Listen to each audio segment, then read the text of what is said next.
Aloha meine Lieben, herzlich willkommen zu einer weiteren Botschaft von der geistigen Welt zum Neumond im Widder, der jetzt ja am 25. April 2019 stattfinden wird.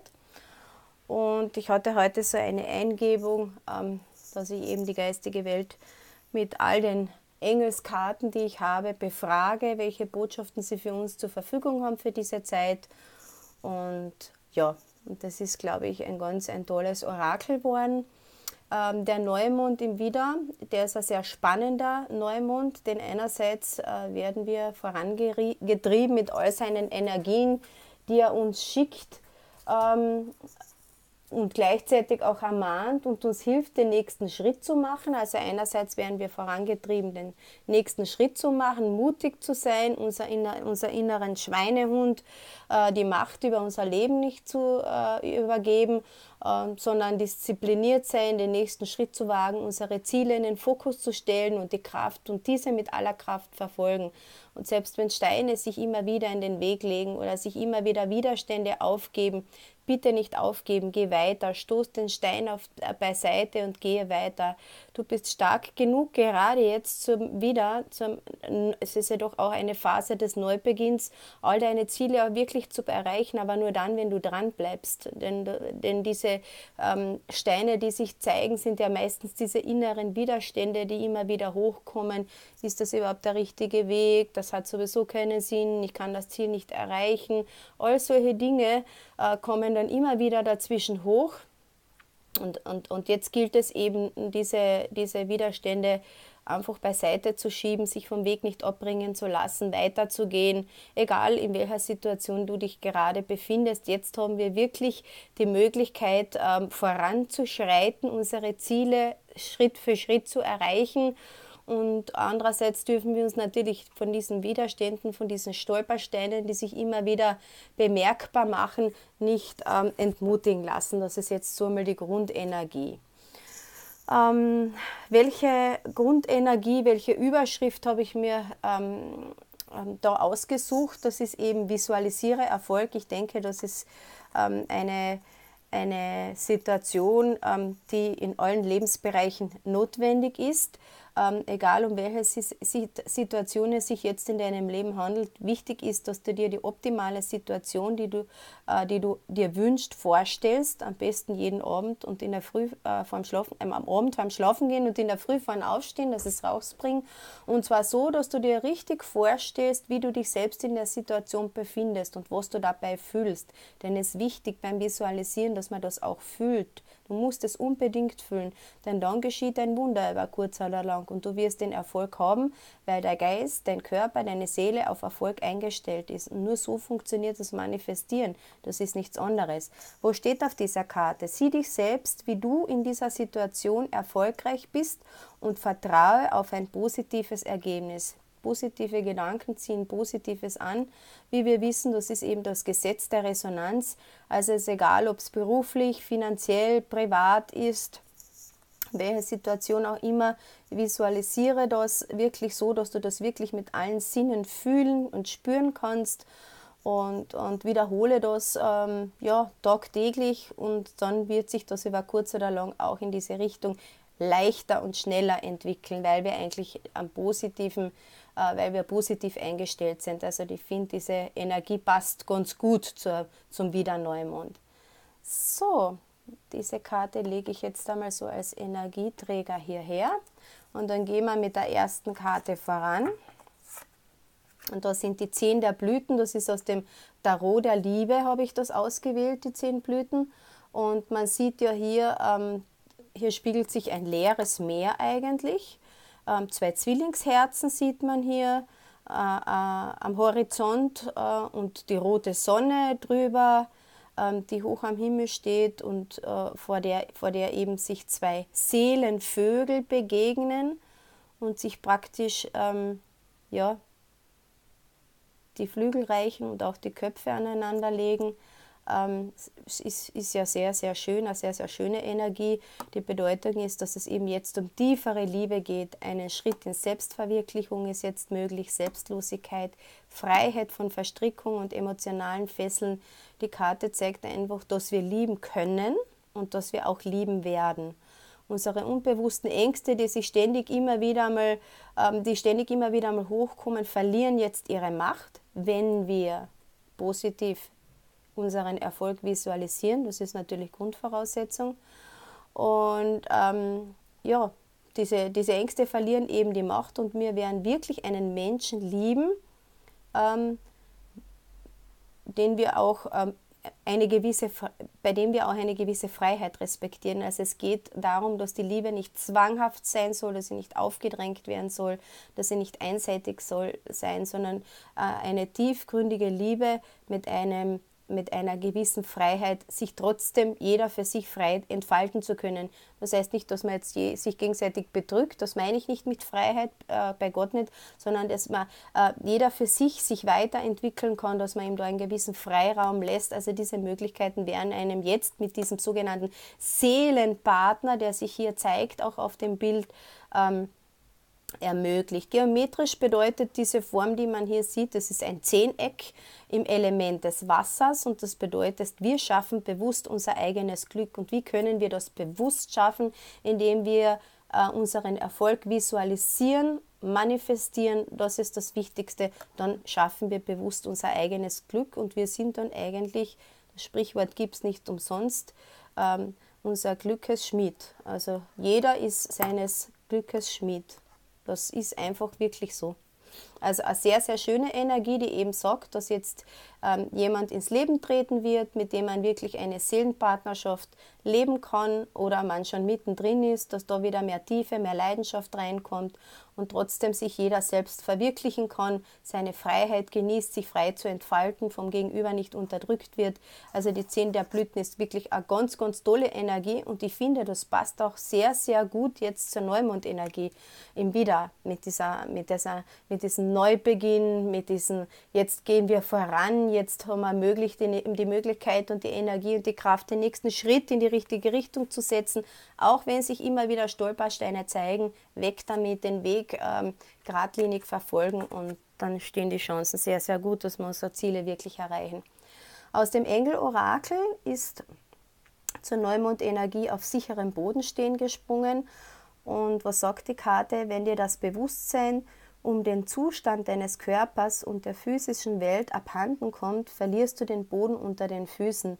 Wenn es auch angenehm ist, im himmlischen Gefühlen zu schweben, so wird deine Aufmerksamkeit und Arbeit dennoch auf der Erde benötigt. Wir helfen dir, das Spirituelle und Materielle ins Gleichgewicht zu bringen, damit du ein erfülltes irdisches Leben genießen kannst. Ja, was bedeutet das jetzt? Man sieht ja hier diese wunderschöne Blumenwiese, diese Engeldame mit den Schmetterlingen, sie würde gern abheben, hat natürlich ihre Wünsche und ihre Ziele und ist irgendwie nicht auf sicherem Boden. Wichtig ist natürlich auch, dass die Ziele, die wir visualisieren, die wir uns wünschen, die müssen auch natürlich erreichbar sein.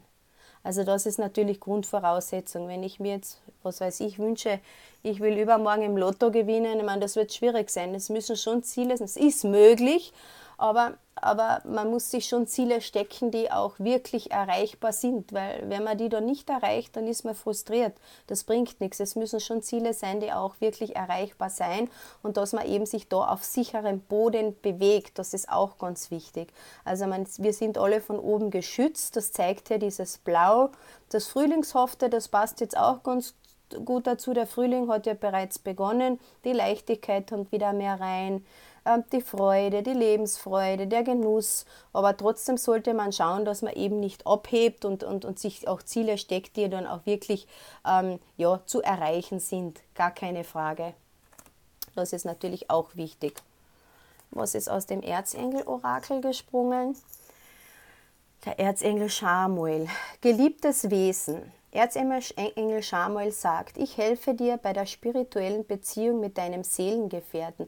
Es ist schon unglaublich, also es ist schon sehr liebeslastig, das Orakel, was ich da hier so merke, 10 der Blüten, da geht es ja auch um tiefe Gefühle, um diese Seelenpartnerschaft mit diesen 2 Seelenvögeln, die sich hier das finden und aneinander reiben und glücklich sind, dass sie sich gefunden haben. Und hier steht auch wieder in Beziehungen mit deinem Seelengefährten, also für viele von uns uns dürfte sich jetzt wirklich etwas auftun, wo man sagt, dass man entweder einen Seelengefährten trifft und kennenlernt oder wenn man ihn schon kennt, dass das dann wirklich in eine Ebene geht, wo man sehr glücklich miteinander ist. Der Erzengel Schamuel ist ja grundsätzlich so der Erzengel der Liebe. Er kann ja gut helfen in allen zwischenmenschlichen Beziehungen, vor allem aber auch in romantischen Beziehungen ist er jederzeit bereit, Hilfe zu leisten, wenn wir ihm darum natürlich bitten. Das ist natürlich auch notwendig. Die Erzengel greifen ja nicht freiwillig in unser Leben ein, das dürfen sie ja nicht, nur in Notsituationen. Und deswegen sollte man sie darum bitten. Und hier ist auch wieder dieses Blau, dass wir eben beschützt von oben sind. Hier ist das Blau, da ist das Blau. Also wir haben schon sehr viel Schutz auch von oben jetzt für die nächste Zeit, was ich auch sehr schön finde. Also es passt auch sehr gut. Es zeichnet sich ab, dass viele von uns jetzt wirklich eine Seelenpartnerschaft eingehen werden, die wirklich tiefgründig ist, die ehrlich ist und die trotzdem auf einer gewissen Freiheit basiert, was natürlich auch wichtig ist, damit sich jeder ganz individuell trotzdem entfalten kann und nicht von gegen anderen manipuliert wird und niedergedrückt wird. Und aus den Karten, die Weisheit der Arcturianer, da geht es ja eben um die heiligen Formen der Geometrie. Und da ist eben der Respekt gesprungen. Und das ist eben die geometrische Form, dazu ist ja ein Stern, ein 2, 4, 5 Zack-Stern. Respekt, diese Energie des Respektes hilft uns eben, uns selbst mit anderen Augen zu sehen. Also diese Form hilft uns dabei, da wir oft sehr selbstkritisch mit uns sind. Dies beeinflusst natürlich auch unser Selbstwertgefühl, wenn wir sehr kritisch mit uns selber sind, nämlich negativ.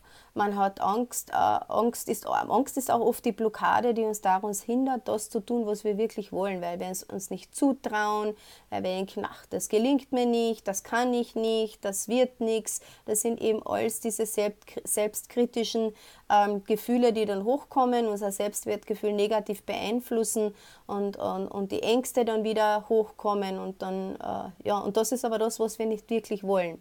Also das heißt, diese Form gibt uns den Rat, erkenne dich selbst, du kannst deine Wünsche und Forderungen dir selbst und auch nicht anderen Menschen aufzwingen, du kannst nur Respekt zeigen, dir selbst gegenüber und auch anderen gegenüber.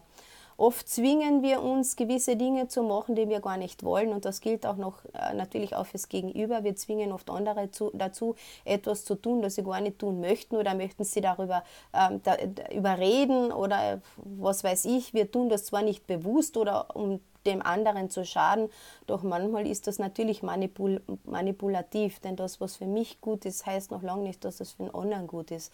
Also diese Form will uns sagen, lass das und zeig Respekt füreinander und für dich selbst und auch für die anderen. Jeder soll das tun und diese Entscheidungen treffen, frei treffen können, mit Liebe treffen können, ohne sich schuldig zu fühlen, dass man jetzt so sich entschieden hat und nicht so entschieden hat, wie ich es gern möchte.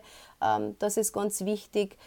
Zolle dir und anderen Respekt bei allen Entscheidungen. Das passt auch ein bisschen so zu dieser Freiheitsgeschichte hier mit den 10 der Blüten, dass man eben zwar eine Seelenpartnerschaft, auf eine Seelenpartnerschaft zu geht und trotzdem schaut, dass man eben eine gewisse Freiheit sich und dem anderen gewährt und auch einen gewissen Respekt. Also wenn sich dein Gegenüber anders entscheidet in irgendeiner Situation, Dinge anders machen möchte, als du es für richtig haltest, dann muss man das auch so respektieren. Das ist auch eine Form der Freiheit, die ich auch meine.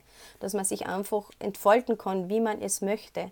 Das ist ganz wichtig auch in Seelenpartnerschaften. Also ich finde, das passt auch ganz, ganz gut zu dieser Energie und überhaupt zu den übrigen Karten, die da rausgesprungen sind. Und dann ist noch aus dem Heilorakel der Engel die Wahrheit gesprungen.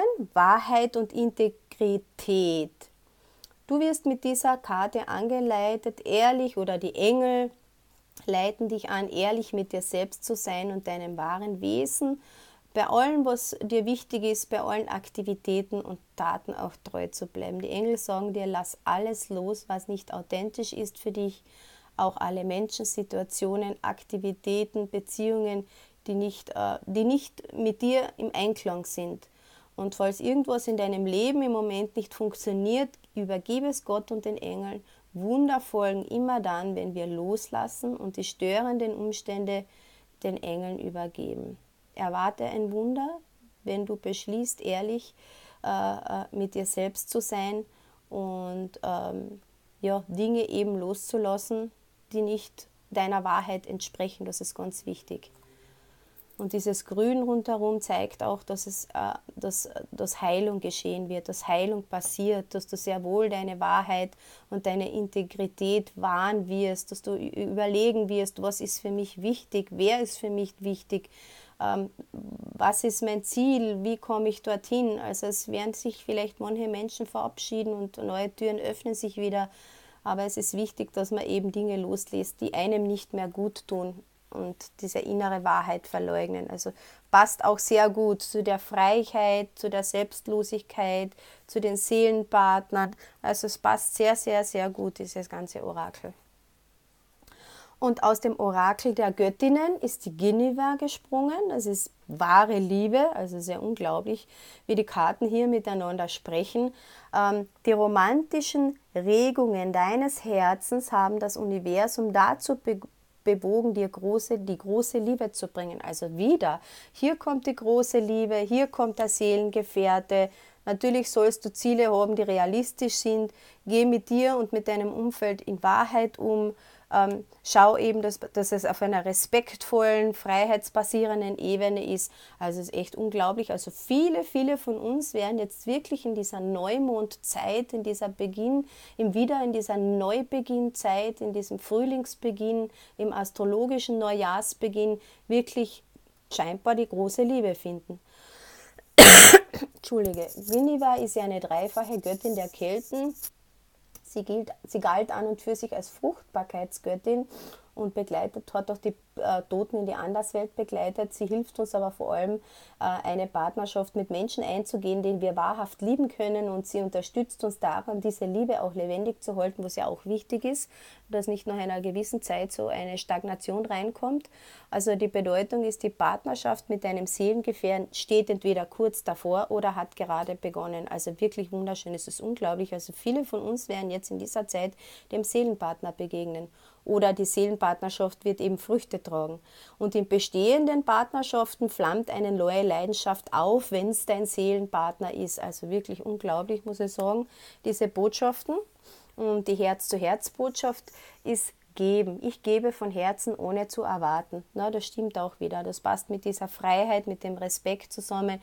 Wenn man gibt, dann soll man mit Freude geben, egal was man gibt, ob das Liebe ist, ob das ein Geschenk ist, eine Aufmerksamkeit ist, ob es Zeit ist. Man sollte vom Herzen geben und warum nichts erwarten?